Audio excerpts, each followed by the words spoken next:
You've spoken about the right to a healthy environment and something big that Unep is working on. Tell me how we can implement that right for ordinary citizens. So the General Assembly of the United Nations gavelled in last year it was August or so, that right in 2022. The right, or was it September? At any rate, they gavelled the right, so it's a human right now, just like we have a right to liberty, a right to water and so on, we also have a right to a safe, clean and sustainable environment. That's now recognized by the General Assembly, by nations across the world. So what does that mean then? Well, it's very interesting because we're already seeing that right is sort of walking into constitutions at the national level, walking into legislations. Even there was a recent court case in Panama that quoted that right in coming down with the court's judgment. And so it's very interesting that right is now beginning to emerge into courts where it's being quoted by judgments, or indeed into where new constitutions are being framed. And so what we will see more and more as constitutions get renewed or refreshed, or as national legislation gets passing the national parliaments, this comes into life. And we, Unep, we have a very large environmental law division, and of course we're very much helping countries who want to enshrine that right one way or the other, how they might choose to go about this. At the end, of course, these are national decisions, but if they ask for technical support, we will most definitely support them.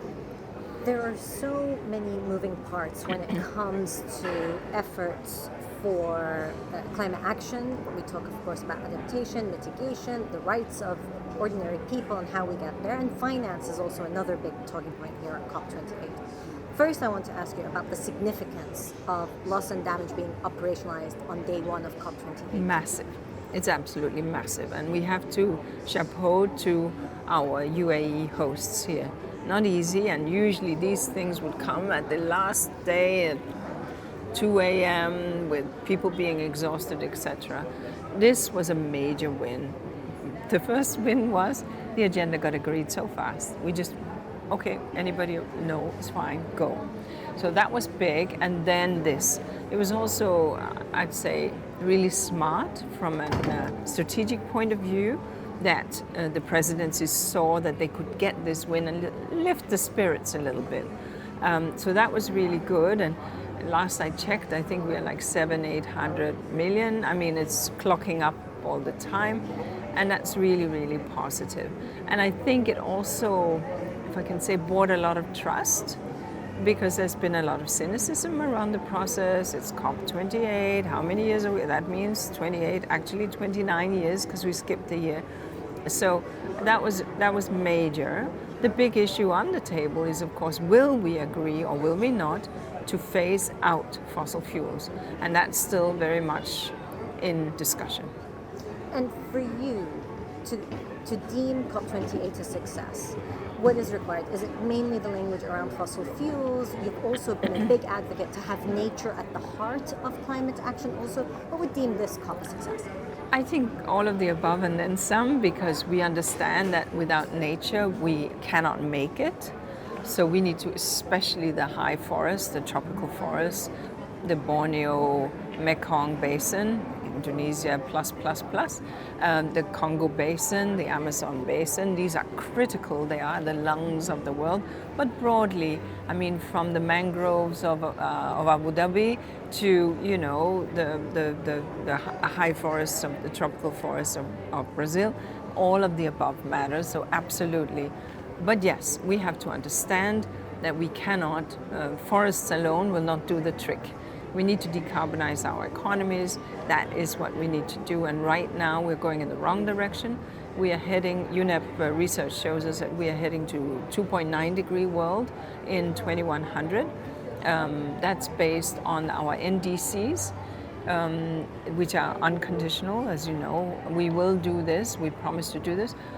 If we then add the conditional NDCs, we will also do this, but if there is money, then that takes us to 2.5 degrees at 2100. Still not a place we want to be. Therefore, we need to see decarbonization happen much, much speedier. That means finance on the table for that energy shifts. It means that the G20, the largest 20 producers and emitters, which are which are responsible for 75% of all emissions, they have to lead. But everyone, all oil producers, all coal producers, all gas producers, will need to lead on this matter. One point that the UAE and other countries are really pushing on is tripling renewables. Yes. And getting to renewables. As you said, South Sudan, there are other developing countries that see a pathway where, this leapfrogging, given technology, Yes. but also financing. How important are renewables in this mix? Absolutely critical. I live in Kenya, which is where the United Nations Environment Program is based. They're 92% on renewable for electricity. It's remarkable, right? So how did they do it? They started 30 years ago. They sit on the African Rift, so they have huge geothermal, simply taking heat out of the belly of the earth, a little bit like Iceland, but also wind, solar, and hydro. And they've just been very methodological about it. And so they have reached that far. Other countries like this incredible country where we are now hosted today, solar radiation is second to none. And so clearly that's a real opportunity. I haven't looked at the wind velocity maps, but I could imagine that at some points during the year that might be the case. But solar is obviously a real opportunity. So tripling production of renewable is interesting. We have to be mindful, though, that for Kenya that doesn't make any sense because they're already at 92%, so why would they triple? On the other hand, what is very interesting and what many African countries are saying is, actually we would like to produce excess because they're saying you, OECD countries, cannot decarbonize without our help. You should move your industries and your jobs to our countries where we have renewable energy. You are all relying on coal and oil and gas. Move it to these countries in the global south where we can rely either on green nitrogen or we can rely on renewable directly so that you can produce clean and green and at the same time produce jobs. It's a very interesting proposition and something the world should really look at. It's really turning the idea on its head. It is. There's been a lot of talk about decarbonizing industry. Actually, that would probably be an incredible way of decarbonizing industry. Incredible, right? And think of Morocco, for example, some 10, 15 years, they decided, and it was an audaciously bold step at the time, to make this several $1 billion worth of investment into solar, concentrated solar. Now, Morocco at the time was facing the highest oil prices that they knew. They are an importer. They do not produce oil or gas or coal. So everything is imported. It was hitting their economy very hard. And they have made this massive investment. And they are not a country with a huge base of an economy. They're a middle-income country. And today, they're stepping into green hydrogen because they can. And they can then, the value add, they can get more money from selling green hydrogen than they can from just the electricity that they will sell. So I think that the early bird really will get the worm here. And so that's why we are really encouraging countries to lean in on renewables, on the technologies that do exist. And we're encouraging those that can make more R&D to do so. The price has already dropped a lot and is very competitive. So there's some real good news here. My last question for you. One big thing about this COP is trying to be as inclusive as possible. That's included indigenous peoples, that's included fossil fuel companies, that's included everybody. I've seen more, and health ministers, I've seen more private sector participation than ever before. How inclusive has it really been? And also, how important is it having indigenous voices here? Oh, the indigenous voices, let me start with that. It's absolutely critical. There's always been, but this time it has been broad and wide. It's a long way to come for many of our indigenous colleagues and partners, but they have come in full force and with full voice. Look, let's face it, the indigenous people are taking care of 80% of the world's biodiversity.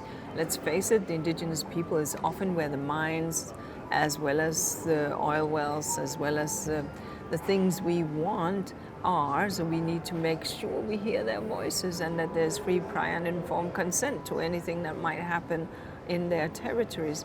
And let's face it, they've been better stewards of the land than we maybe have. So hearing those voices and other truths, other belief systems that would tell us that, Mother Earth, as I'm learning from our Indigenous friends, is part and parcel. We are part of Mother Earth, and Mother Earth lives within us. And therefore, we can't think of ourselves above the earth, but we are part of it, so we have to take care of it. There are some powerful belief systems there that actually find its way into nearly every religion, irrespective of where it comes from.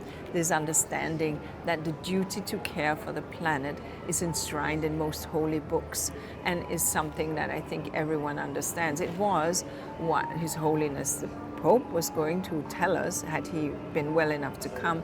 It is what the Council of Muslim Elders have been talking about, etc., etc. And the Faith Pavilion here, by the way, is another powerful example of the world's faiths coming together and speaking to taking care of the planet and every living being on it. We're at the halfway mark of COP. Are you positive? Are you optimistic of where we can get? Look, my job is to be ever the optimist, okay? I'm not going to be negative. And even when the gavel goes down, if I didn't get everything that I wanted, I'm still going to push for the next COP to get more. In Paris, we were heading towards a 5-6 degree world. Today, we are heading towards a 2.9 degree world. Neither good enough, but we are marking progress. Still a failing grade, but hey, the student can improve, right? And so the student has been slowly improving, still an F, but hey, we're going to move up that scale because the world deserves it and our children deserve it. And we cannot not do this. The Secretary General has made it very clear. We are facing an existential crisis, and we have to decarbonize, and we have to do it now.